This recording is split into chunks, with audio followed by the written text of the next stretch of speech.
I'm standing on the rooftop of San Raffaele Hospital in Milan at 3:47 in the morning, and I've made my decision. I've written the note.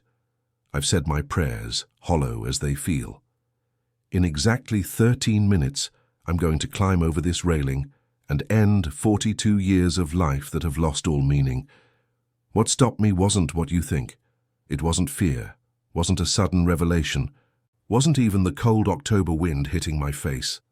What stopped me was remembering something a 15-year-old boy told me 3 years earlier, words I didn't understand then but now, in this moment of absolute darkness, suddenly make perfect sense. Before I tell you how Carlo Acutis saved my life tonight, before I explain how a teenager who's been dead for 3 years intervened in the most desperate moment I've ever faced, I need to take you back. I need you to understand how a man of God, a hospital chaplain who'd spent 2 decades comforting the dying, could end up on a rooftop ready to jump. And I need to tell you about the most extraordinary human being I ever met, a kid who loved video games and Nike sneakers and had a wisdom that most people never achieve in 80 years of living. My name is Father Marco Benedetti. I'm 65 years old now, but this story begins when I was 62, when I was already broken but didn't know it yet. Before we go further, I want to ask you something, and I really want you to answer. Where are you watching this from? Are you in Italy like me? Somewhere else in Europe? Maybe you're watching from Latin America, from the United States, from Asia? Leave a comment telling me where you are. I want to know where Carlo's story is reaching, because I believe he wants his message to spread to every corner of the world. And if you're new here, if you've never heard of Carlo Acutis or you're just discovering his story, please hit that subscribe button. What I'm about to share with you isn't just another religious tale. This is my lived experience, and it might just change your life the way it changed mine. I became a priest when I was 23 years old. It wasn't a dramatic calling, no voice from heaven, no visions. I just felt a quiet certainty that I was meant to serve God, to help people in their darkest moments. After my ordination, I worked in several parishes in northern Italy, but I found my true vocation at age 43 when I became a hospital chaplain at San Raffaele in Milan. San Raffaele is one of the largest hospitals in Italy, one of the most advanced medical facilities in all of Europe. On any given day, there are over 1,000 patients in that building. People come from all over the world for treatment, and where there are sick people, there is suffering, there is fear, there is the reality of death that most of society works very hard to pretend doesn't exist. My job was simple on paper, but devastating in practice.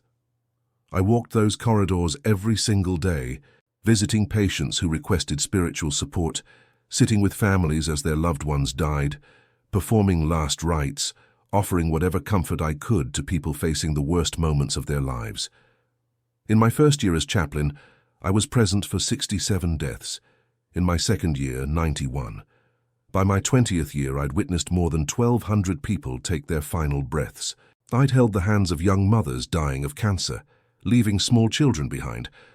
I'd sat with elderly men and women who died alone because their families couldn't be bothered to visit. I'd watched teenagers with their whole lives ahead of them succumb to diseases that medicine couldn't cure. I'd seen every variation of human suffering that exists, and somewhere along the way, without realizing it was happening, my faith started to crack. Not all at once, it was gradual, like a wall developing tiny fissures over years, until one day you push on it and the whole thing crumbles. I still wore my collar. I still said the words. I still performed the rituals. But inside I was becoming hollow. The prayers I recited at bedside started feeling like empty formulas. The assurances I gave to grieving families that their loved one was with God, that suffering had meaning, that there was a greater plan, began to taste like lies in my mouth. How could I tell a mother whose 7-year-old daughter just died of leukemia that God loved her child? What kind of love allows a child to suffer like that? How could I speak of divine mercy to a young father of 3 who was dying at 34 from brain cancer? Where was the mercy?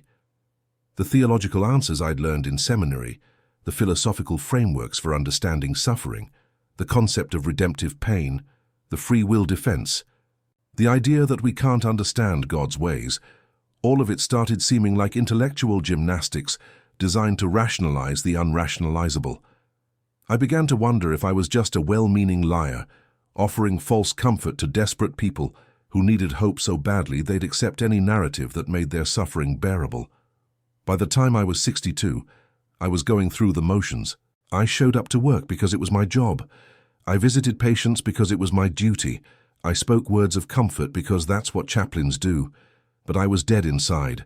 My faith, which had once been the core of my identity, had evaporated so slowly I hadn't noticed until it was completely gone. It was April of 2006 when I first heard the name Carlo Acutis. I was sitting in the hospital cafeteria on my lunch break, eating a sad sandwich and reading the newspaper, when Father Giuseppe Berardi sat down across from me. Giuseppe was a younger priest, maybe 35, who worked in a parish near the hospital and sometimes visited patients. He had an energy about him that I found exhausting, an enthusiasm, an optimism that seemed naive to someone like me who'd seen what I'd seen. "Marco, you have to meet this kid," Giuseppe said, his eyes lit up with excitement. "There's a boy, 15 years old, in the oncology ward, Carlo Acutis. I've been visiting him for a few weeks now. Marco, I'm telling you, I've never met anyone like him, not at any age. This kid has something special." I took a bite of my sandwich, not really interested. I'd heard this kind of talk before. Religious people love to identify special souls, exceptionally faithful individuals, as if holiness is some kind of supernatural gift rather than just psychological disposition plus cultural conditioning. "What's special about him?" I asked, mostly to be polite. Giuseppe leaned forward. "He has terminal leukemia, diagnosed a month ago. The doctors say he has maybe weeks, maybe a couple months at most. And Marco, this 15-year-old boy, is teaching everyone around him about faith. The nurses, the other patients, his family. He's not scared, he's not angry, he's not asking why this is happening to him. He's offering his suffering for others. He's talking about Jesus and the Eucharist like they're the most real things in the world. He told me yesterday that the Eucharist is his highway to heaven." Giuseppe paused, studying my face. "I think you should meet him." I didn't want to meet him. I'd seen too many dying children, and they all broke my heart in slightly different ways, but Giuseppe was persistent. He kept bringing up Carlo over the next few days. Finally, just to get Giuseppe off my back, I agreed to visit the boy's room. It was a Tuesday afternoon. I remember the date exactly, May 9th, 2006. I knocked on the door of room 412 in the oncology ward. A woman's voice called out, "Come in." I entered. The room was typical of our oncology units, clinical, sterile, filled with medical equipment that beeped and hummed. But what struck me immediately was how the room had been personalized. There were religious images on the walls, including several of the Eucharist. There was a laptop computer on the bedside table. There were posters of soccer players. It looked like a teenager's room that happened to be in a hospital. In the bed was a thin boy with olive skin, dark hair that was starting to thin from chemotherapy, and the largest, most alive eyes I'd ever seen. Despite the obvious ravages of his disease, the pallor, the thinness, the medical lines running into his arms, there was something vital about him, something that seemed to radiate from inside. Next to the bed sat a woman I assumed was his mother, in her 40s, elegant even in her obvious exhaustion and grief. "Father Marco," Carlo said, his voice surprisingly strong, "Father Giuseppe told me you might visit. Please sit down." I introduced myself, shook hands with Carlo and his mother Antonia. I sat in the chair near the bed and did what I always did, fell into my practiced routine of chaplain small talk. How was he feeling? Was he comfortable? Did he need anything? Carlo answered politely, but I could see in his eyes that he saw through me, saw that I was going through motions. After a few minutes of this, Carlo interrupted me mid-sentence. "Father Marco," he said gently, "you don't have to do the chaplain's speech with me. I can tell your heart isn't in it." I froze. In 20 years of chaplaincy, no patient had ever called me out like that, especially not a 15-year-old. I'm sorry," I stammered. "I'm just trying to help," Carlo finished for me. "I know. But Father, can I be honest with you?" I nodded, not sure where this was going. "You're suffering more than I am right now," Carlo said. His eyes locked on mine with an intensity that made me uncomfortable. "I can see it. You're in pain. You've lost something precious, haven't you? You've lost your faith." The words hit me like a physical blow. I felt my face flush, my throat tightened. This child, this dying 15-year-old, had just articulated in one sentence what I'd been unable to admit to myself. "I don't. That's not—" I tried to protest, but the words died. Carlo's mother looked at me with such compassion that I thought I might cry. Carlo reached out his thin hand and placed it on mine. "It's okay, Father Marco," he said softly. "I understand. You've seen so much suffering, so much death, so much that seems senseless. How could you not question? How could you not wonder if God is real, if He cares, if any of this matters?" Tears were running down my face now. I couldn't stop them. Here was this dying child comforting me. "How do you—" I began, but couldn't finish the question. "How do I still believe?" Carlo asked, finishing my question. "How do I have faith when I'm 15 years old and dying of cancer?" He smiled, and it was the most genuine, joyful smile I'd seen in years. "Because, Father Marco, I know something that maybe you've forgotten. I know that this life, this brief, painful, beautiful life, isn't everything. It's not even the main thing. It's just the opening act.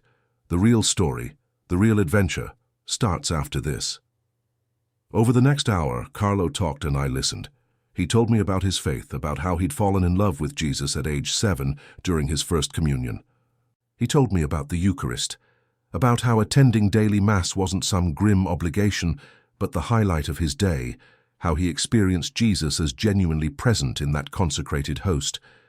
He told me about a project he'd been working on for years, a website cataloguing Eucharistic miracles from around the world. "There are so many, Father Marco," he said, his eyes lighting up with enthusiasm. "In Lanciano, Italy, in the 8th century, the host literally turned into human cardiac tissue. In Buenos Aires, in 1996, a discarded host developed characteristics of living human heart muscle. In Poland, in Germany, in India, all over the world, God has given us physical proof that He's real, that the Eucharist isn't just symbolic. I've documented dozens of these miracles on my website. I want everyone to know." But what struck me most wasn't his theological sophistication or his Eucharistic devotion. It was his normalness, his complete lack of pretension. He talked about video games he loved: Super Mario, Pokemon, Halo. He showed me photos on his laptop of his dog, a golden retriever named Briciola. He talked about soccer, about his friends at school, about how much he loved programming, and how he taught himself HTML and CSS to build websites. He was just a regular teenage kid who happened to have an extraordinary relationship with God. "You know what I love about the Eucharist, Father Marco?" Carlo said at one point. "It's the most democratic thing in the world. Kings and beggars receive the same Jesus. PhDs and illiterate people receive the same grace. The Eucharist doesn't care about your bank account, or your degrees, or your social status.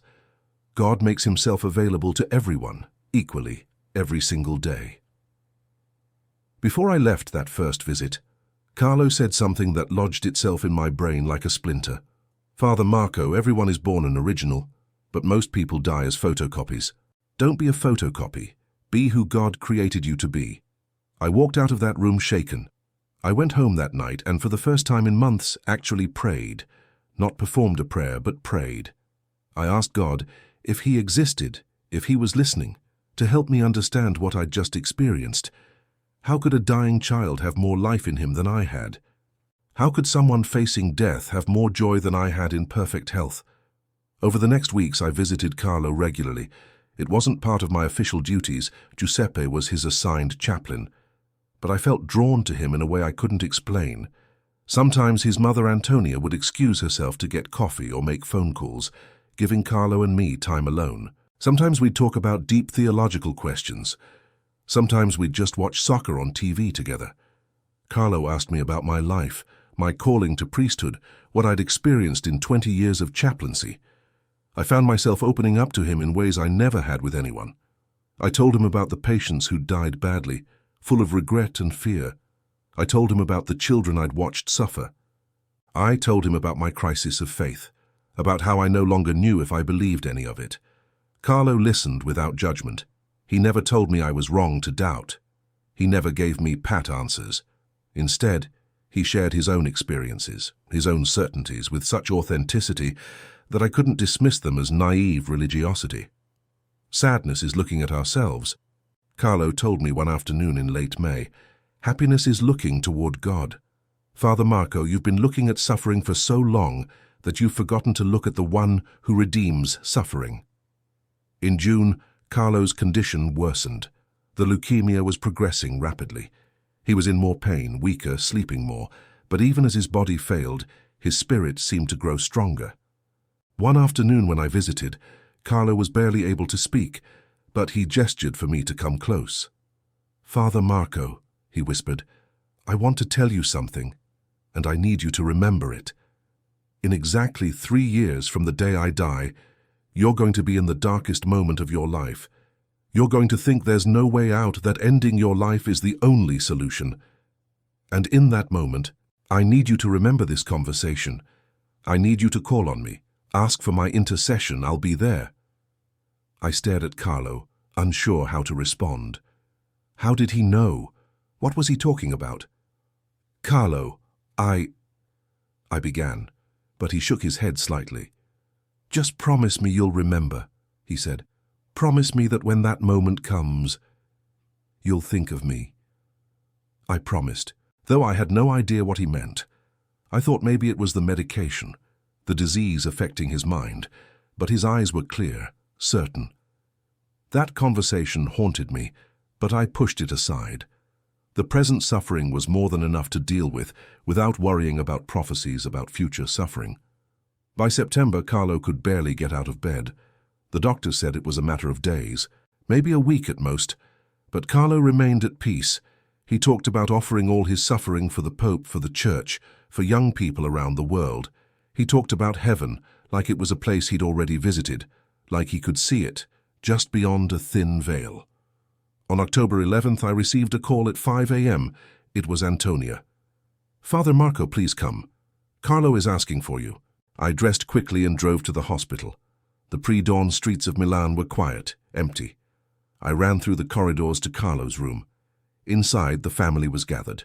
Antonia, Carlo's father, Andrea, other relatives. But Carlo was alert, his eyes searching for me.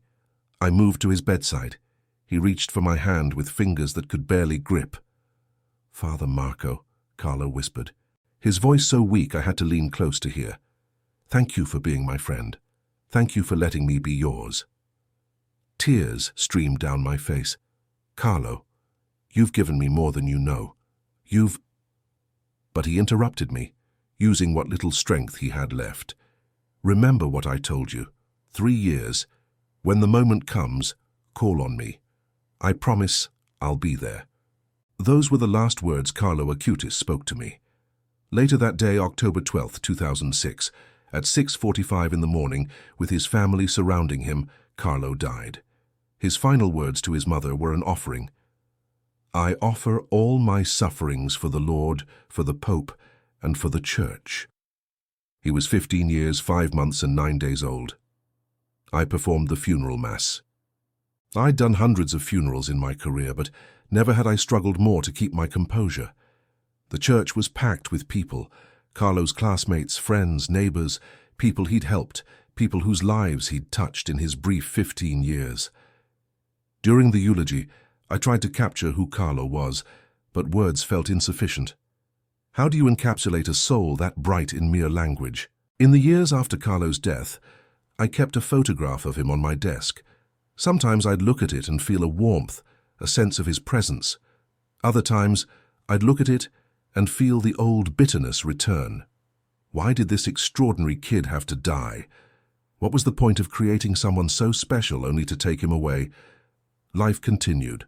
My chaplaincy work continued, but the crisis Carlo had temporarily interrupted came roaring back.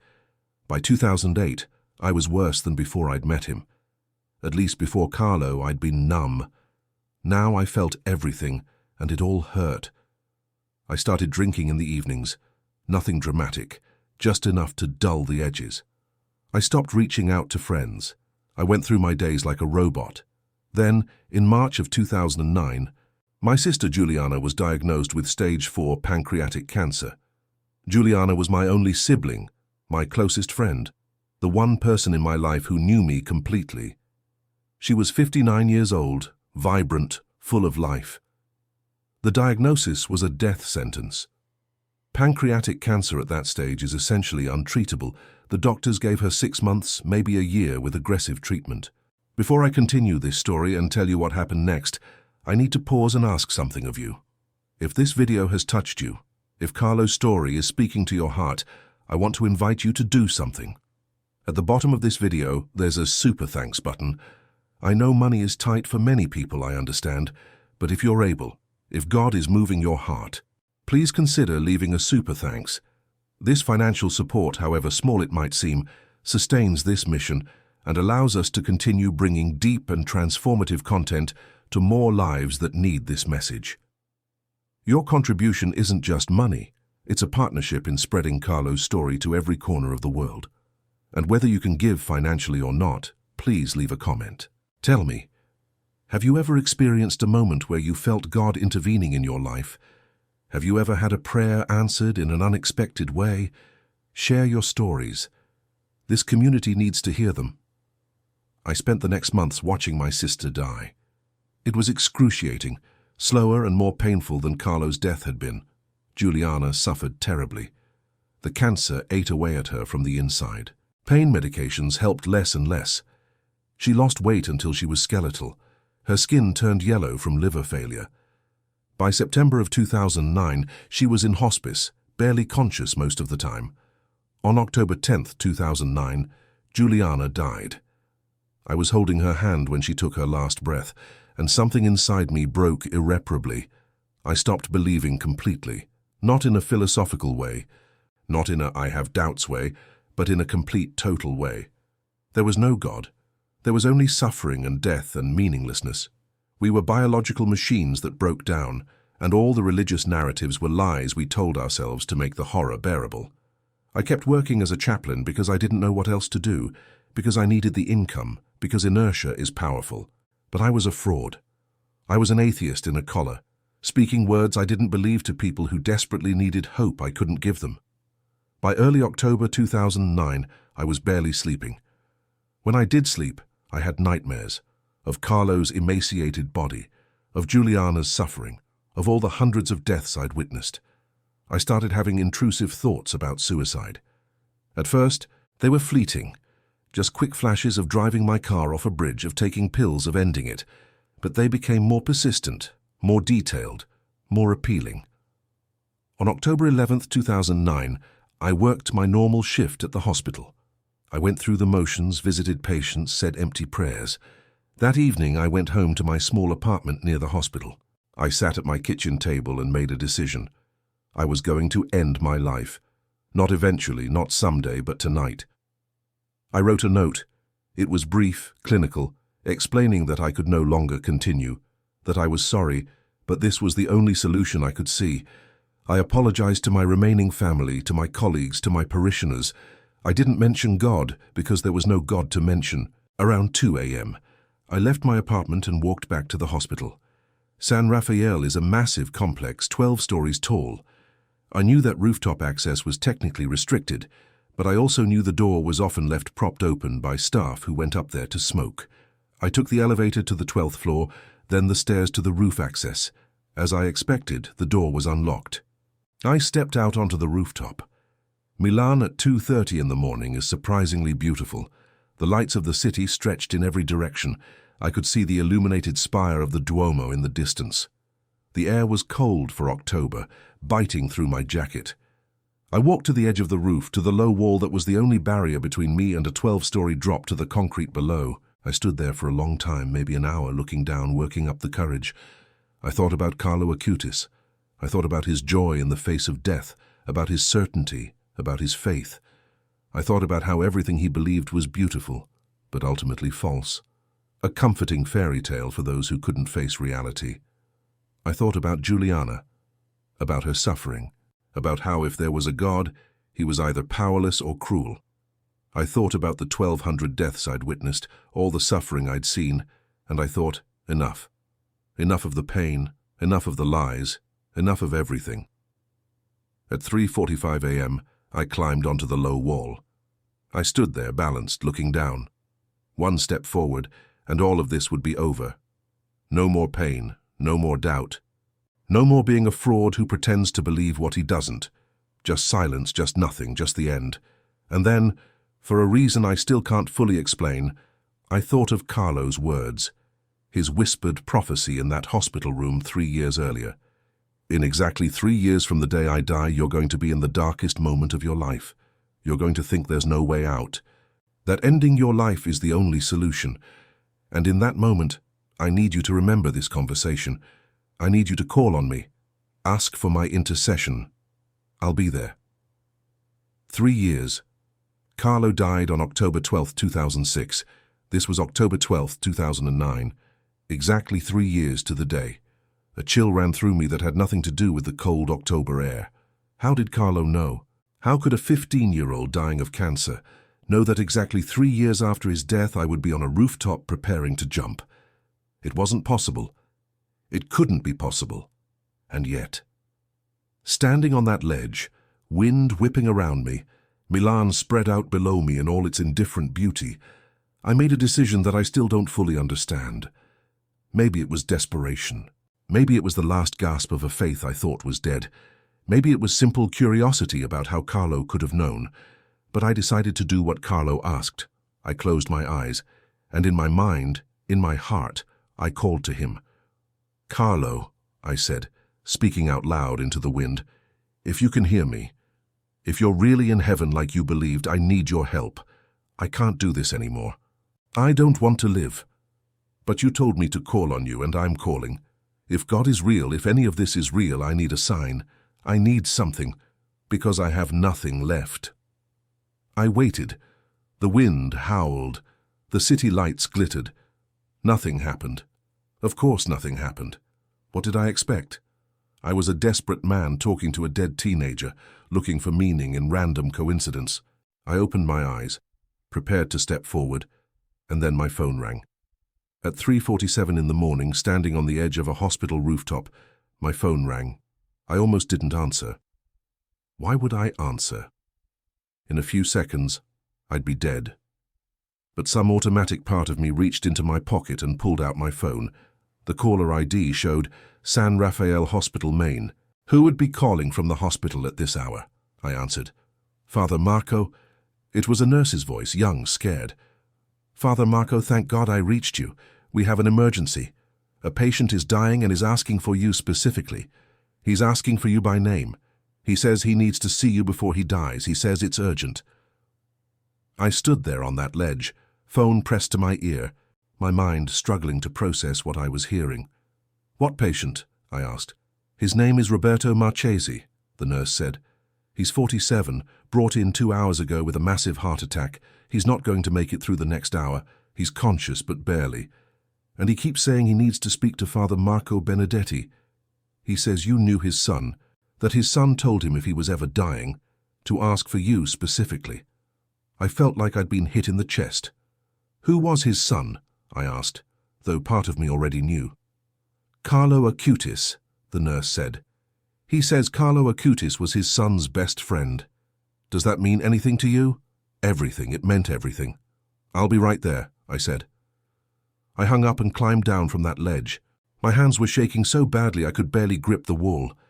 I ran back through the roof access, down the stairs, into the elevator. I pressed the button for the 4th floor, where the cardiac ICU was located. My mind was racing. Carlo didn't have a best friend named Roberto, at least not that I knew of. Was this really a coincidence? Was this just a random person who'd known Carlo, calling for a priest at the moment I happened to be on a rooftop? Or was this something else? The elevator doors opened. I ran to the cardiac ICU. The nurse who'd called me met me at the door. She was young, maybe 25, with kind eyes. "He's in room 408, she said. "Father, I don't know what's happening, but he's been asking for you for the last hour. We tried to find you, but you weren't in your quarters." Then I remembered the hospital directory had your cell phone for emergencies. She led me to room 408. Inside, a man lay in the bed, surrounded by monitors and tubes. He was heavy-set, with graying hair and a face contorted in pain. His wife sat beside him, tears streaming down her face.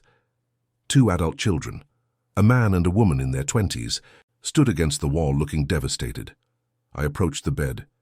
"Mr. Marchesi, I'm Father Marco. You asked for me?" The man's eyes opened. They were filled with pain, but also with something else, something like recognition. "Father Marco," he gasped. "Yes, thank you for coming. I know it's strange. You don't know me, but my son knew you." "Your son knew me?" I asked gently. He nodded weakly. Luca Marchesi. He was 15. He died 3 years ago. Leukemia. He was in the same hospital as Carlo Acutis. They became friends. Luca talked about Carlo constantly, and Carlo talked about you. Carlo told my son that you were a good man who was losing his faith, that you needed prayers. The room seemed to spin around me. Carlo talked to your son about me. Every day they'd talk, Roberto said.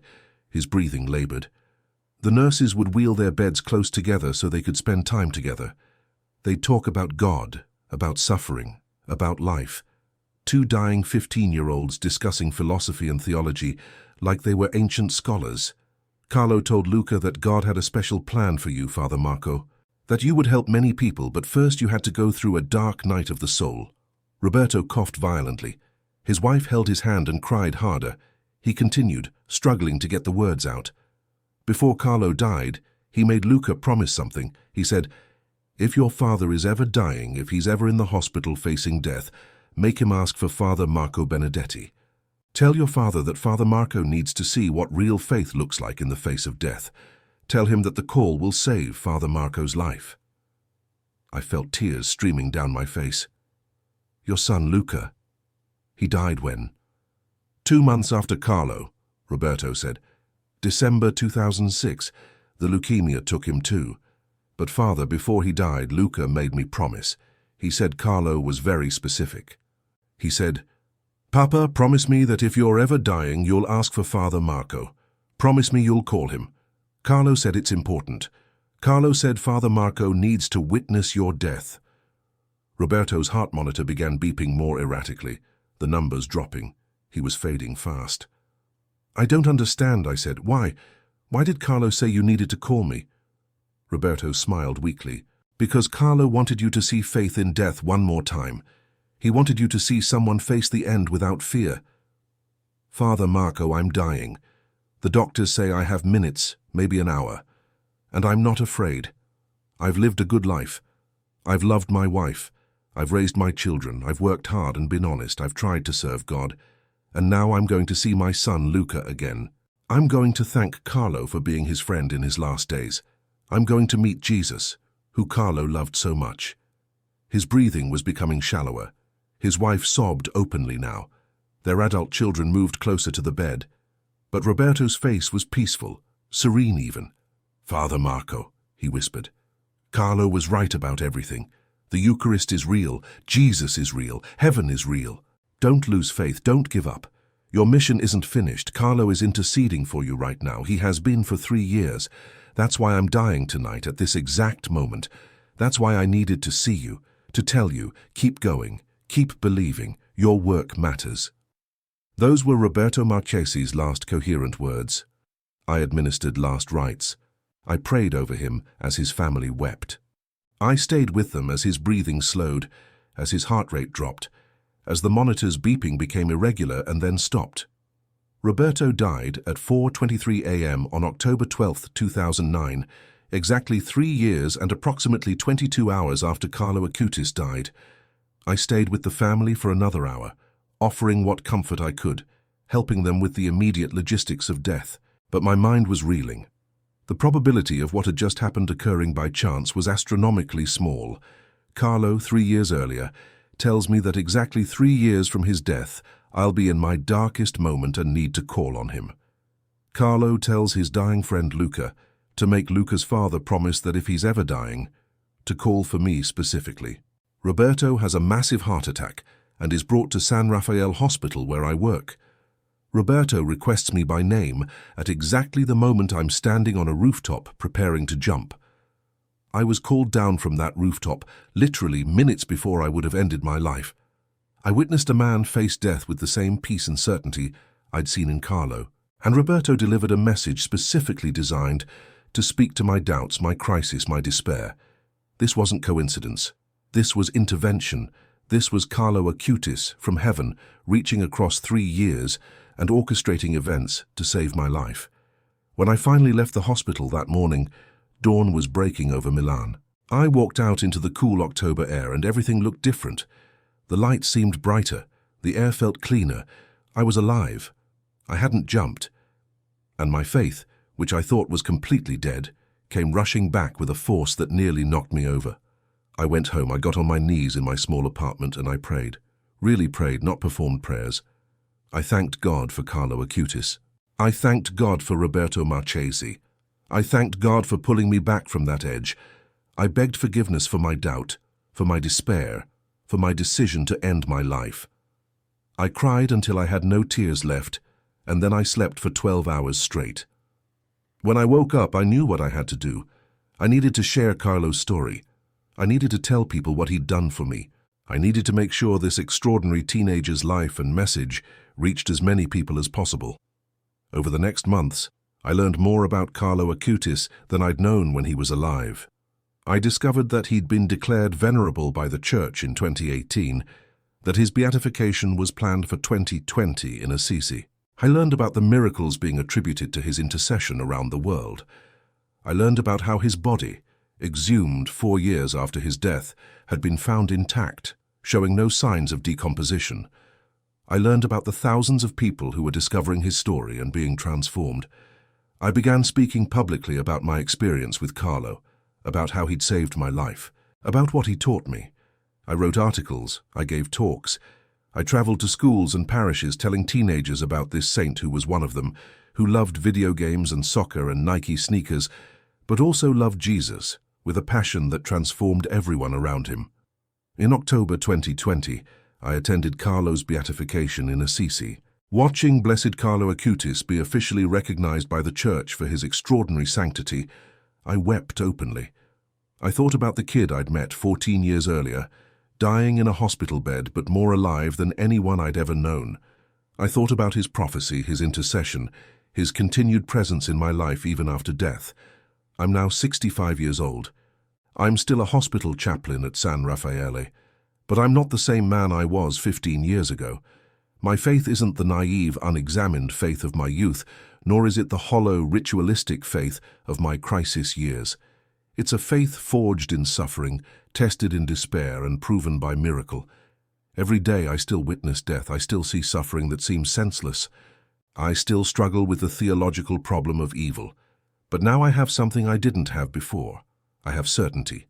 I know God is real because I experienced his intervention in the most desperate moment of my life. I know Carlo Acutis is in heaven because his prophecy came true with impossible precision. I know the Eucharist is real because a 15-year-old convinced me through the power of his life and death. I visit Carlo's tomb regularly now. His body rests in Assisi, in the sanctuary of the spoliation, dressed in his characteristic jeans and sneakers. Pilgrims come from around the world to pray there. I kneel before that tomb and I talk to my friend. I thank him. I ask for his continued intercession. I tell him about the lives I'm touching because he touched mine. Before I end this testimony, I want to say something directly to you.